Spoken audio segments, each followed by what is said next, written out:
everyone, and welcome to the second part of Glimpses of the Past. Till now, we have read that starting from 1757 till 1835, there had been many occasions where the British tried to subdue the Indian princes. There was Tipu Sultan who fought against British, but he died. The Indian princes were short-sighted and they were subdued very easily.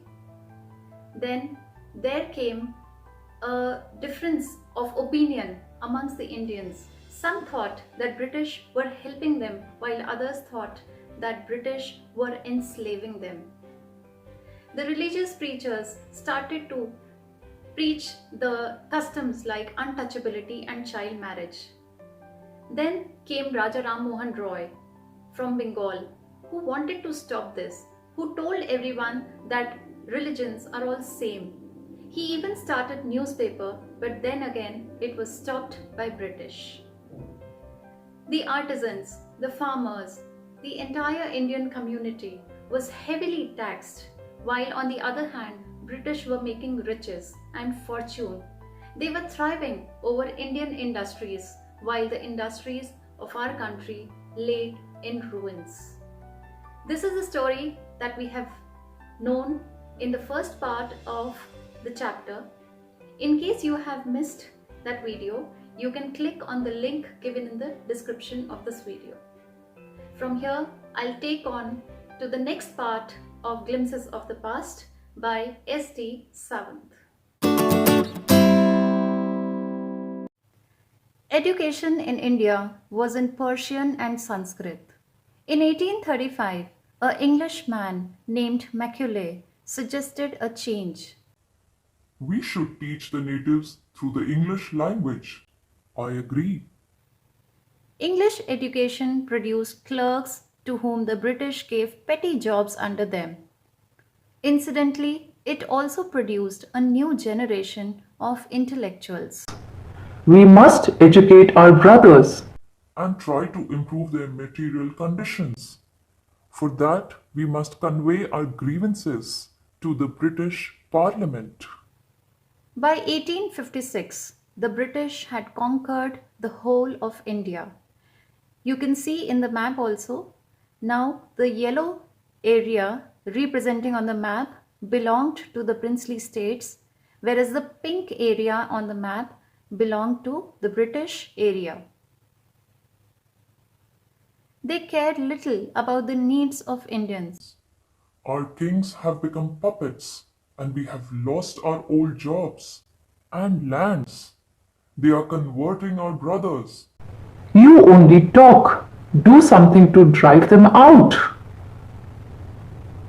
In 1835, Lord Macaulay suggested that English should be used in education. Their main aim was to create a group of clerks that could help them in their administrative purposes. Of course, a new, wise, intelligent generation was developed. Some thought that they will educate the masses, but some started to think that they should complain in the British Parliament. Of course, it was futile. By 1856, almost entire India was under British rule. Taxes continued to ruin the peasants. In Bengal, the Santals who had lost their lands under new land rules became desperate. In 1855, they rose to rebellion and massacred Europeans and their supporters alike. Discontent was brewing in the East India Company's army too. The white soldier gets huge pay, mansions to live in, servants, while we get a pittance and law promotions. The Angrez asked us to cross the sea, which is against our religion. Who is the Topiwala to abolish our age-old customs? Sipai Mangal Pandey attacked the adjutant of the regiment and was executed. Thousands of other sepoys revolted. They were stripped of their uniforms, humiliated, and put in irons. Few Englishmen had cared to understand Indian customs or the people's mind. Oh, proud Brahmin soldiers, do you know that the grease on the bullet you have to bite is made from the fat of cows and pigs? What? The white man has deceived us too. Soon chapatis were sent from village to village to tell the people that their emperor would want their services. Yes, all my village men will be ready. Similarly, lotus flowers circulated among Indian soldiers. Death to the foreigner. The masses gave all help and shelter to the patriots. Between 1855 to 57, a tribal group named Santhals were completely annoyed by the British rule.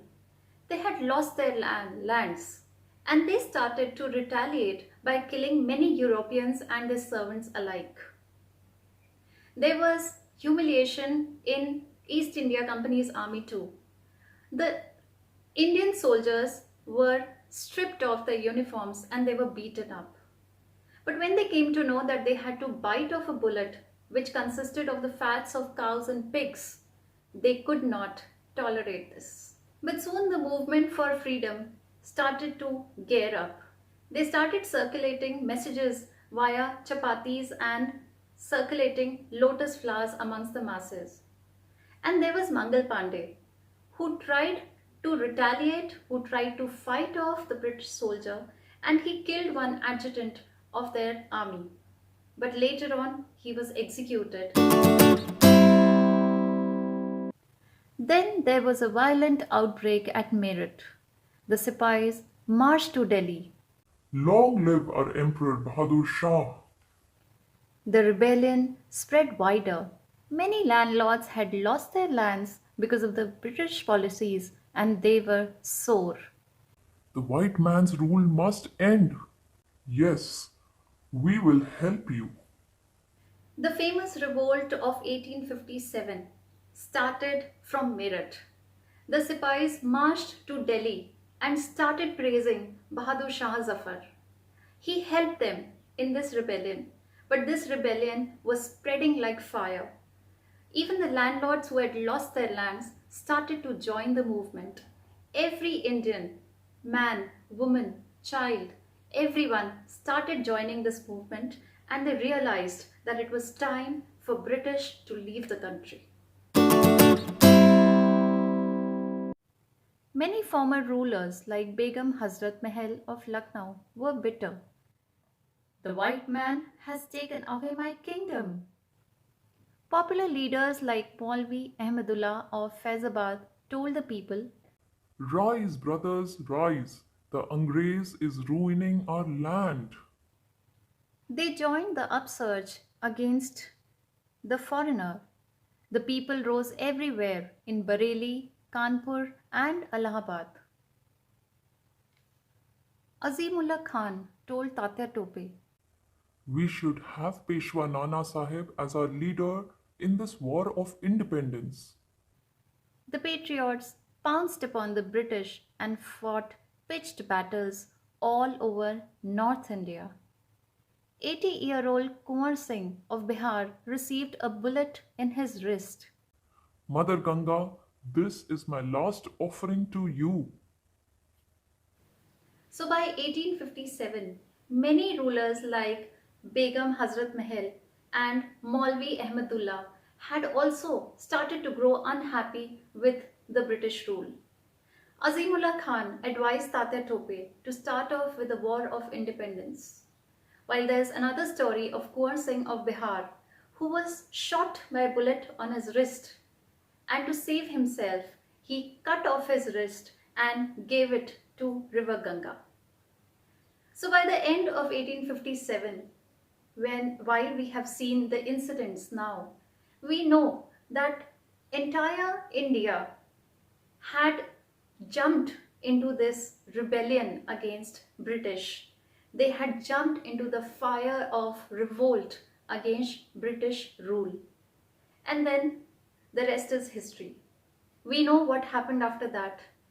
And ultimately, because of the sacrifices that they made, because of the valor which these freedom fighters showed. Today, we are definitely enjoying our independence. So children, what moral do you get out of the story? That while you have people who will seek to rule over you, there will always be a set of people to fight against such dominating persons. There will always be freedom fighters, there will always be rebels in every era that comes. But as today we are enjoying our freedom, we must not forget that because of those freedom fighters, we are living today a peaceful life. By the end of the British rule in 1947, India was completely crippled socially, emotionally, and morally. But the undying spirits of Indians did not let it fall completely. They still had hopes. They worked hard, and today India is counted amongst the superpowers of the world. Isn't that great? We all should be proud of our country, but not to forget that this freedom has come to us because of the lives given away by those freedom fighters whom we have to remember and never forget them. That's all in the explanation of this chapter. In my next video, we will discuss the textbook questions. Till then, take good care of yourself and goodbye.